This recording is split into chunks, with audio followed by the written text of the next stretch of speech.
Everyone. Thank you for joining us today.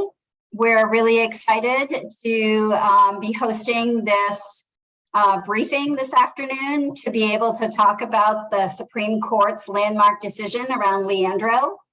I just want to quickly go through some housekeeping. We are recording today's conversation and we'll share it following the conversation. We're going to keep everybody muted except for the speakers. And if you have any questions, please put them in the chat. And as soon as we're finished with the presentation, we will allow for our Q&A. But to keep that organized, just place your questions in the chat and I can call on you. And so without any further delay, I'm going to pivot and hand it off to my colleague, Matt Ellinwood, who is the director of our Education Law Policy Project. Matt? Thanks, Kim Marie, and hello, everyone. It's wonderful to be here talking to you about something like this. I've had to give a lot of debriefs and briefings over the years, and they generally tend to be about things that we made better than they otherwise would have been. But this is really something that's just stands out in an amazing way of one of easily the most positive thing that's happened in the 13 years I've worked here around an issue as big as school funding adequacy and equity. I can always tell when something's really broken through when I start getting messages from family members who have taken note of these things without me kind of prompting them. And this was definitely one of those things when you start getting things off the Apple news feed. It's pretty exciting. I'm still brimming with excitement from how well this worked out. Obviously, there's a bunch of Leandro experts on this call, I can tell, and a lot of people's work went into this, and I'm just really proud of the role that we were able to play in this case by elevating the community voice in a way that hadn't happened previously. Historically, these cases often end up being kind of high-level state versus district type of affairs, and one thing that really strengthened this case, in my opinion, was that we showed how much this really mattered to the people who have been most adversely impacted and historically marginalized over the years, and the people who have had their children or themselves pass through what was an unconstitutional system for 25 years. So you can probably pull the slides out. We're going to try to go quickly because we want to make sure there's room for discussion. I'm sure people will have questions, this slide is just really a reminder of how long this case has been going on. It's been going on since it was filed in 1994. Over the years, it obviously focuses a lot on teacher quality, principal quality, and ensuring that there are adequate resources to provide students with the opportunity to get a sound basic education, the standard that's been developed over the years in the case. And so the plaintiffs have won rulings at the Supreme Court, declaratory judgments in 97 and 2004 that there is an ongoing constitutional violation. But what's been missing is the remedy. Over that time, the legislature has never certainly not implemented a plan for remedying the constitutional violation, but has not developed a plan. So pressure kind of has built over time to do something here. What does this right mean if there isn't going to be any remediation to it? So we can go to the next one. This is just a little bit of recent history. There's a lot more that happened obviously in between, but in terms of the historic ruling that came out last week, this is kind of the immediate lead up to it, where the November order from Judge Lee that said that we've sort of waited long enough for the state to develop a plan. The plan was developed in the context of the litigation, the comprehensive remedial plan, or we call it the Leandro plan. Judge Lee ordered the treasurer and controller to release the funding to fund years 2 and 3 of that 8-year plan, because there was no way to implement the plan without resources coming, and they weren't coming from the legislature. The Court of Appeals overturned that order in December, and then this most recent decision by the Supreme Court overturned the Court of Appeals, affirmed the trial court ruling, and ordered the release of funding for years 2 and 3 of the plan. Go to the next one. With this really, we did a lot of contingency planning on what might be, different. Are people having trouble seeing the slides? Maybe, but yeah, the Sorry, that I always get thrown off when I look at the when I look at the chat. Matt, I'm going to Yeah. just chime in and tell everybody, if you go to the right-hand corner of your screen and select view, make sure that you have selected speaker view. That will help. Go ahead, Matt. Sorry, I just wanted to clarify that. So yeah, we did a lot of contingency planning of what different versions of this ruling might look like and try to figure out what our response would be. And this was definitely the most positive, I think, of all the contingencies that we contemplated. And then the decision itself, I couldn't resist putting some quotes in because it's such a wonderfully written decision.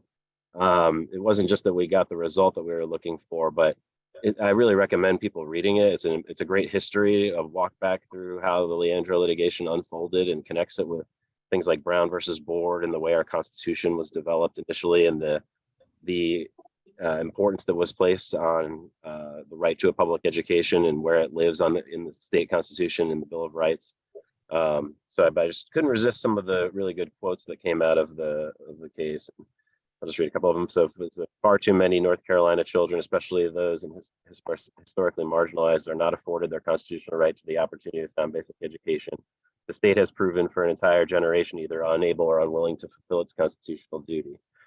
Our Constitution is the supreme law of the land. It is not optional. And just for the people that we work with in community who have worked on this for so many years, reading this type of thing meant so much to people that to affirm what they felt that they passed through schools that were not providing them with meaningful opportunities. It was just really affirming to have a body like the state Supreme Court affirm that people are not crazy, that there are issues in our schools that really desperately need to be resolved and haven't been for an entire generation. We can go to the next one. For 25 years, the judiciary has deferred to the executive and legislative branches to implement a comprehensive solution to this ongoing constitutional violation. Today, that deference expires. I think this is important because this is actually nationally important, where you have this ongoing violation that isn't being remedied. This happens in other states as well, and I think this provides a precedent that's not only incredibly important, obviously here in North Carolina, where these resources are desperately needed.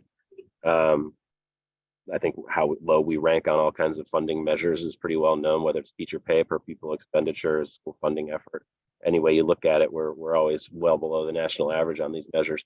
But I think this is important for other states as well, who want to be able to reference a case like this to show that there is a point at which the judicial branch does have to step in and do something when there's an ongoing violation that's lasted this long. And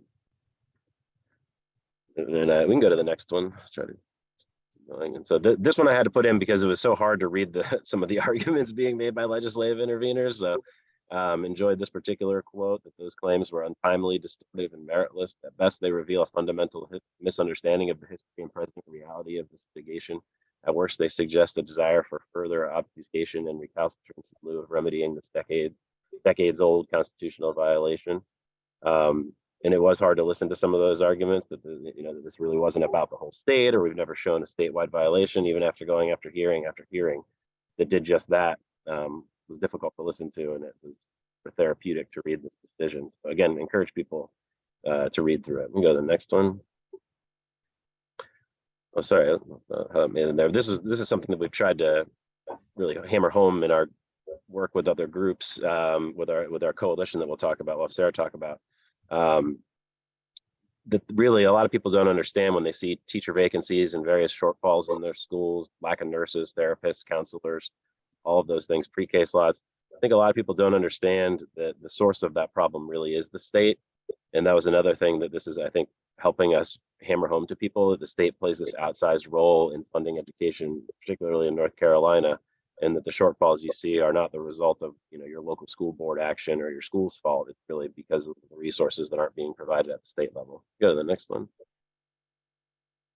So I'm going to pass it along to Sarah, and I think the kind of bridge a little bit between our two parts was we were really proud that Sarah was just a force of nature, working over years with community groups to try to ensure that the recommendations in the Leandro plan were responsive to community needs. We didn't want to be dictating what people ought to be advocating for. So we did a lot of work to make sure what was in there was going to be responsive to what people who are much closer to these problems see as necessary to remedy the ongoing constitutional violation that they're experiencing in a much more profound way. And the work over the years on that has been just amazing.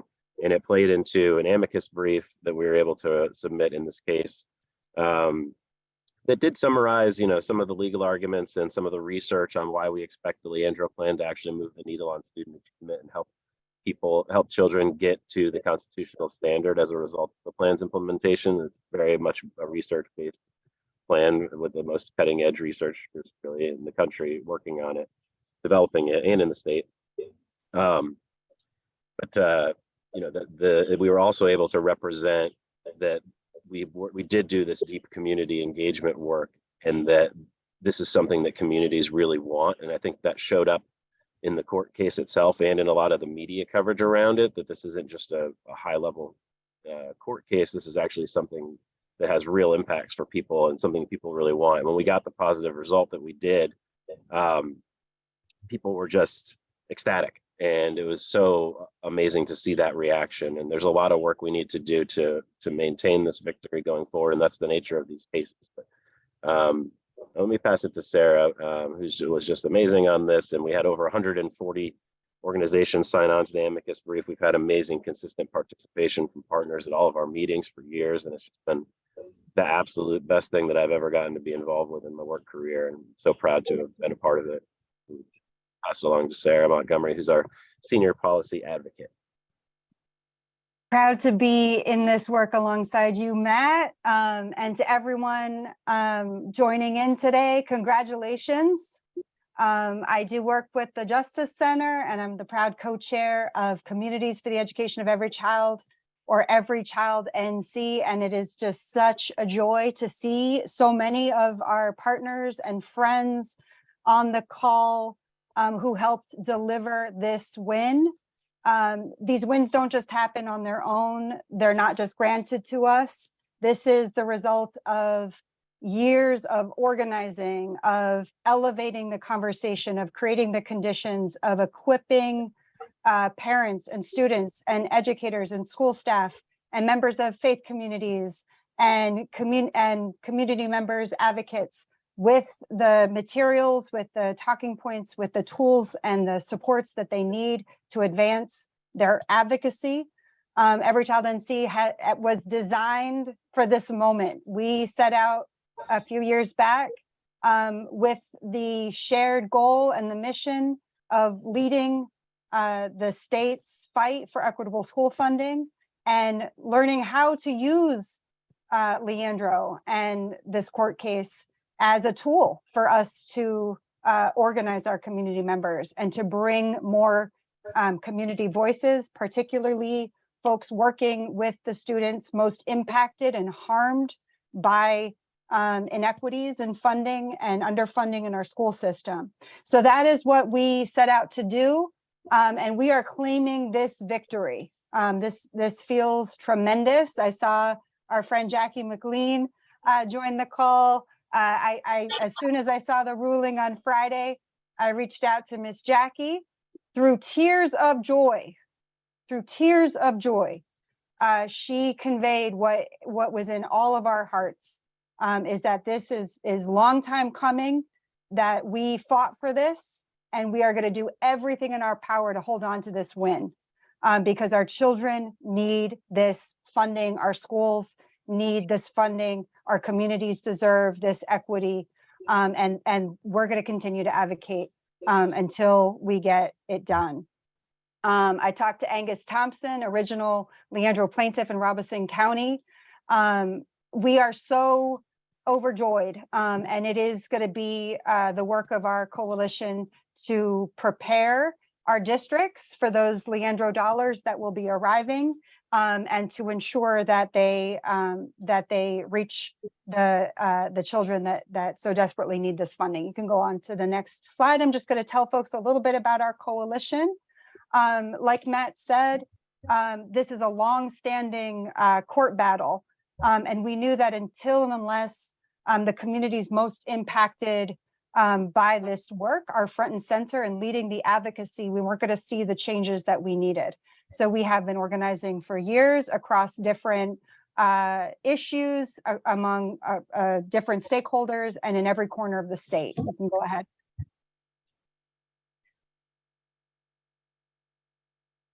Right now, we have a 7 organization strong coordinating committee leadership team, and we have dozens and dozens of organizational partners, individuals from, again, across the state who have been leading this work. Go ahead and go to the next one. And this is a landmark civil rights case. This is a civil rights win for North Carolina. And we draw from our civil rights movement legacy, and we learn from the leaders who have blazed this trail for this work to move forward. We believe multiracial coalition building and investing in partnerships and community-centered decision-making with a focus on systems level community policy change with long-term community engagement will lead to more equitable outcomes. This is at the core of all of our work at the coalition, and it informs all of our strategies.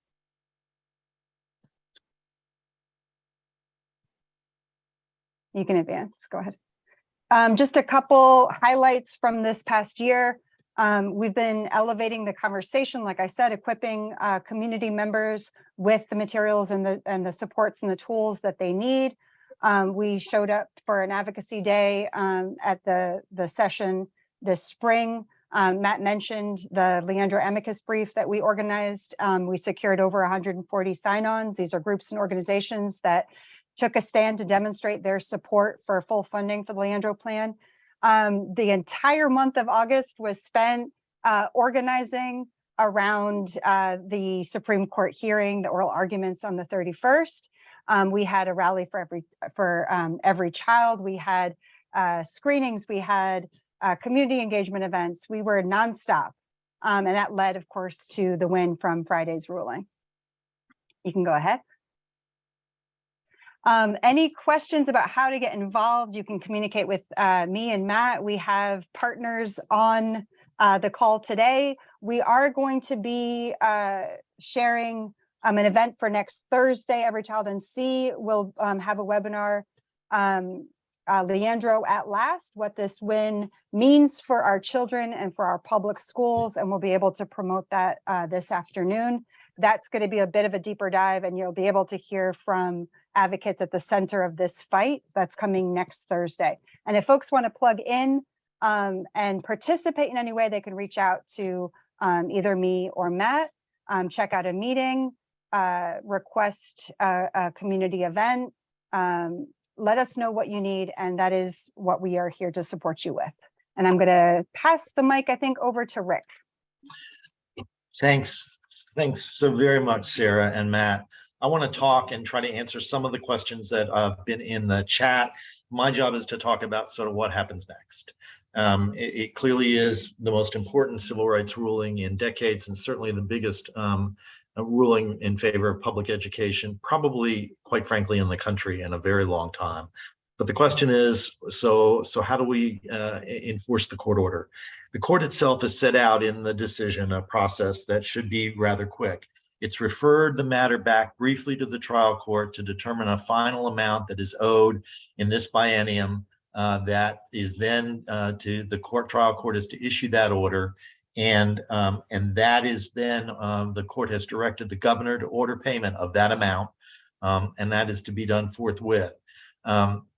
The governor obviously has the executive authority and is directed by the court to pay the money.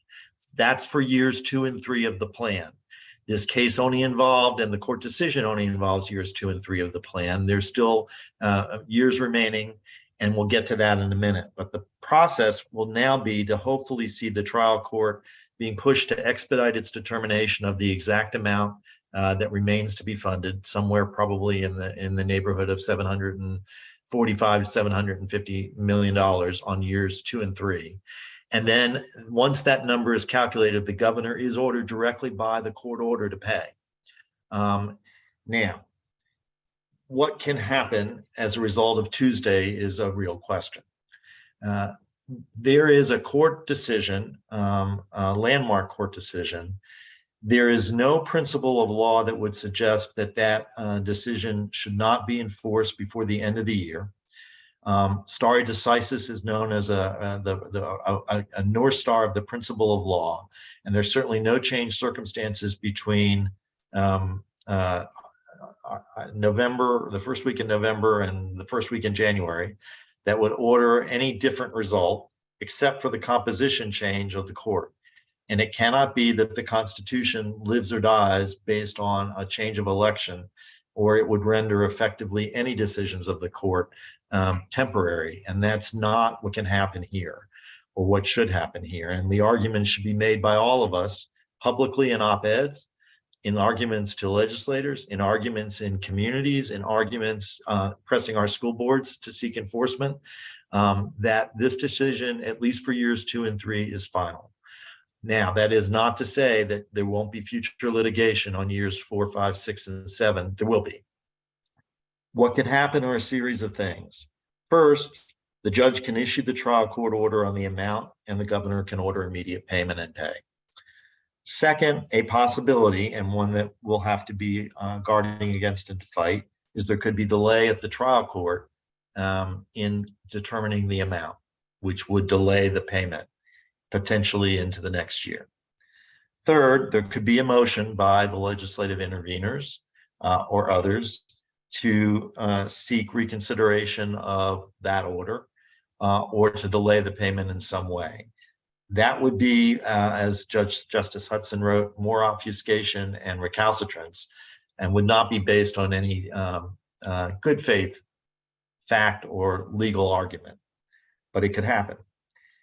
Assuming that we get an order done and the payment of years 2 and 3 to occur, there still remains then litigation that will have to occur if the legislature doesn't want to work together for the remaining years of Leandro to provide the rest of the funds that Judge Lee initially ordered, and that effectively would affect the remainder of the years of the lawsuit.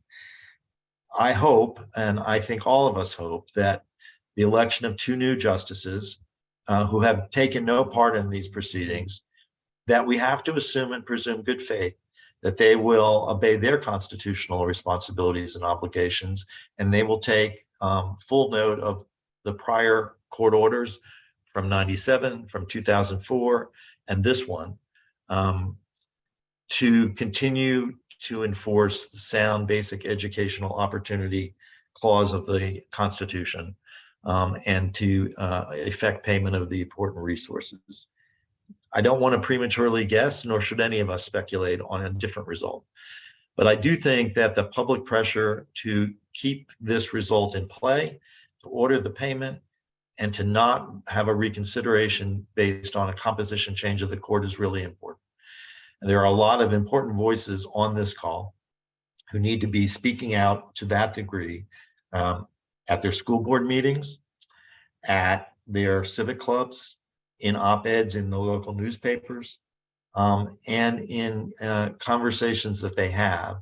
And one particularly important fact I think exists. On the Every Child North Carolina website, you will find a program that allows you to determine what each school district would be entitled to in the years under Leandro, not only in money allocations, but in personnel allocations.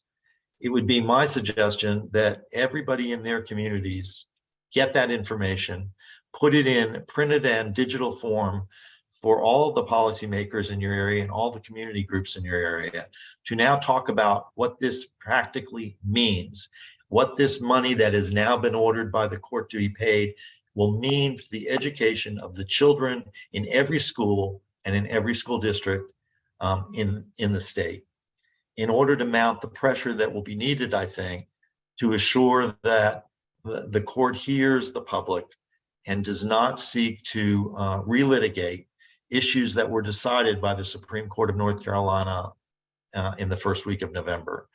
That would be my short answer, and I'd love to hear other conversations from people, very bright minds on this call.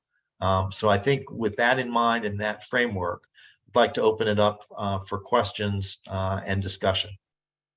And Kim Marie, if you'll help monitor those questions and that discussion, that would be great. I think, Rick, you covered most of the questions that had already been put in the chat. There was a lot of concern, of course, about the new makeup of the courts with the results of the election on Tuesday. And I think you addressed that.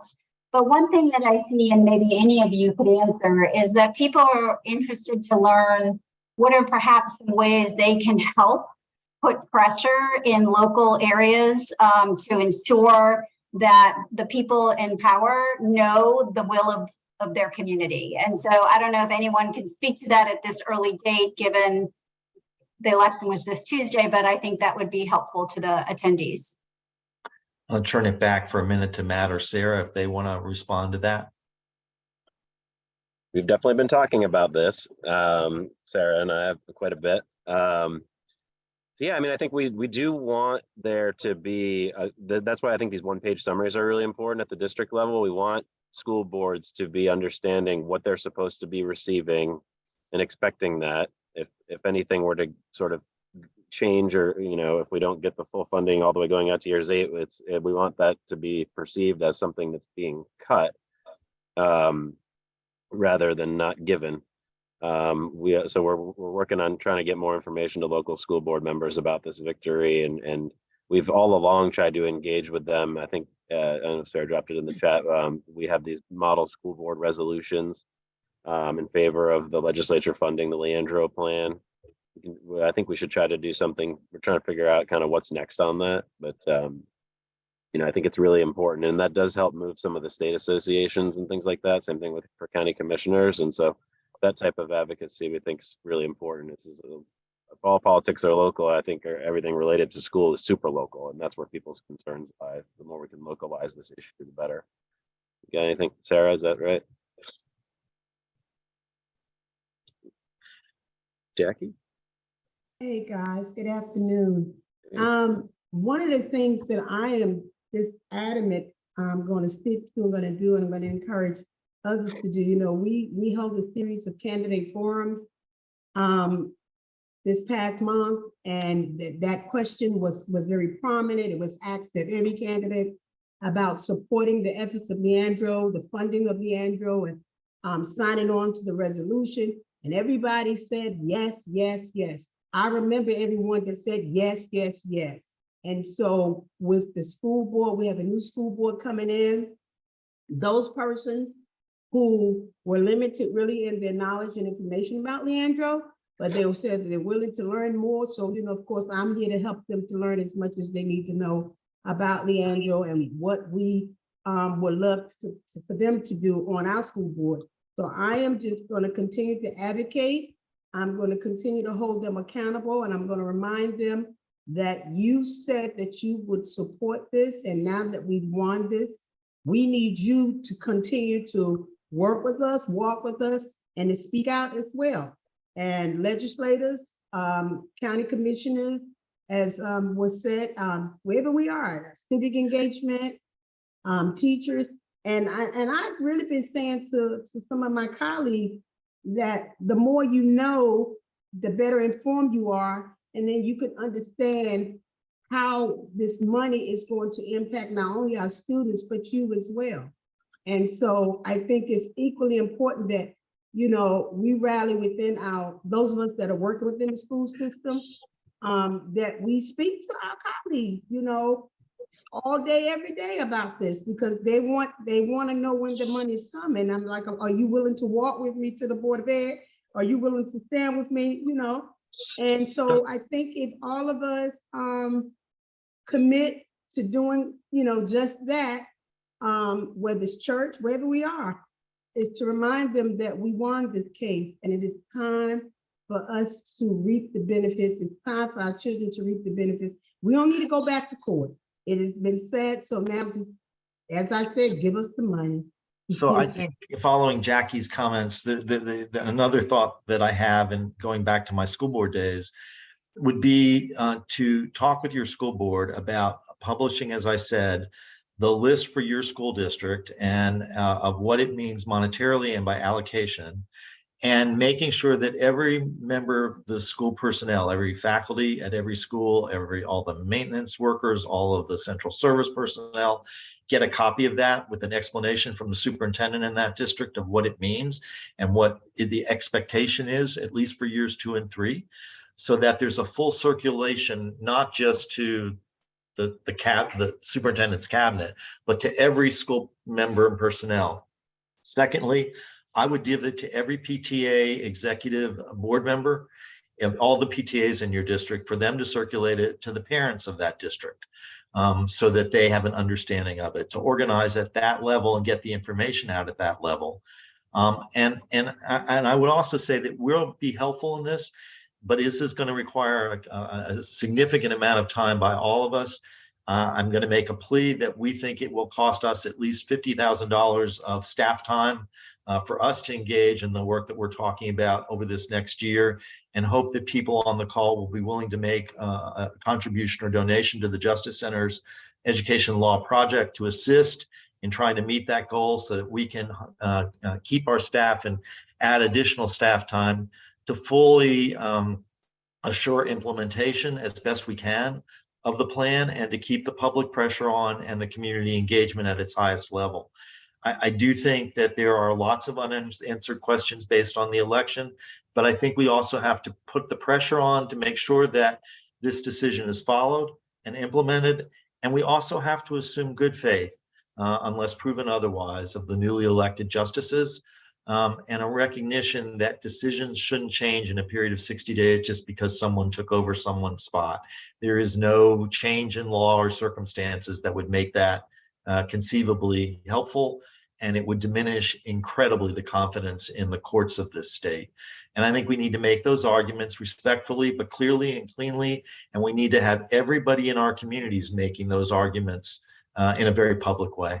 Thank you. And thank you, Matt. Thank you, Sarah. Thank you, Jackie. Kim Marie, I don't know if we've handled all the questions that have come in.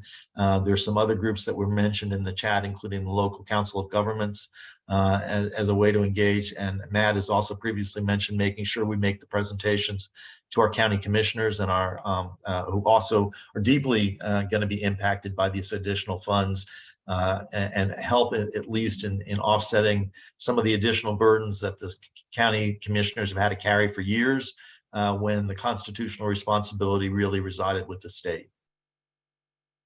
Rick, Jerry, do you, where did you say the county allocations are on the, is that on your website or someone else's? Matt? Yes, I dropped it in the chat. It does live on the Every Child NC website. Thank you, Matt. No problem. It's a little up. I can put it in again if it's helpful. And I'm gonna Oh, someone's there interested.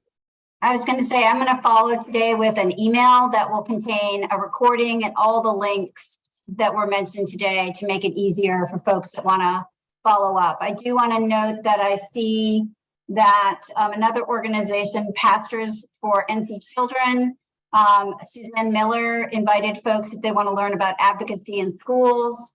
And there was a question I just want to ask before we end from Lisa McDowell about, does anybody know if the lobbyist from the NC PTA is on board to get this information? I don't know the answer to that, but I bet that Matt and Sarah can have a quick conversation and make sure that that happens.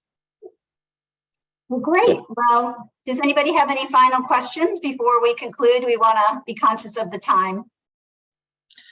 I do have a closing comment, if I could. I have been, I started my career years and years ago on the school board at Cumberland County as one of the lead plaintiffs in this lawsuit, and have followed the litigation through in my professional career as Matt and Sarah. I want to highlight what an extraordinary win this is for the people of the state of North Carolina and for generations of children. There is rarely a decision made that will have the kind of impact shy of a Brown versus Board of Education, as Matt said, than this decision will have for generations of North Carolinians, whether you live in an urban district, a suburban district, a rural district, whether you are a Republican, Democrat, or independent, whether you are black and white, it doesn't matter. Every child, every family, every community benefits from this decision.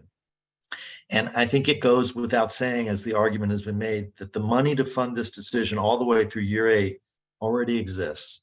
There's no need for any tax increase to make it happen. The reserve will make it happen.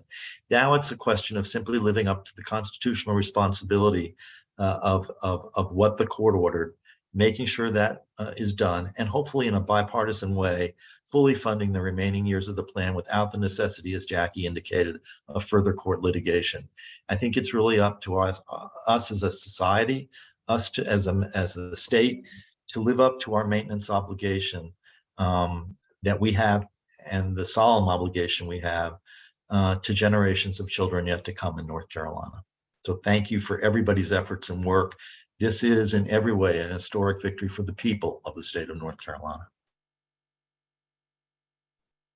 And if there are any follow-up questions, please feel free to reach out to Matt Ellinwood, whose email is matt@ncjustice.org, or Sarah Montgomery, who is it just Sarah or Sarah M? Sarah M with an H, Sarah with an H, at ncjustice.org. So that will also be in the follow-up, but we welcome partnership and collaboration, and we thank everyone for joining us today for this really exciting moment in the history of North Carolina. And I want to say thanks to my colleagues for the incredible work and tireless passion that they give to make a difference in this state. Thank you. Everybody have a great day. You guys have a good afternoon. Thank you. You too, Jackie.